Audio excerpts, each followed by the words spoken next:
ये माशाल्लाह आज हम हरम शरीफ आए हैं माशाल्लाह जी। ये नीचे बड़ी आज आपको छत दिखाएंगे, हरम की जो छत है ना, मस्जिद हराम की जो छत है ना वो दिखाएंगे। ये देखो कितनी ज़्यादा एक्सीलेटर लगी हुई है। ये बिजली वाली सीढ़ियाँ ना बहुत ज़्यादा तादाद में लगी हुई हैं।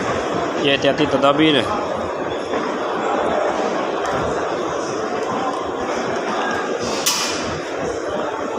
माशाल्लाह मगरिब की नमाज का वक्त होने वाला है।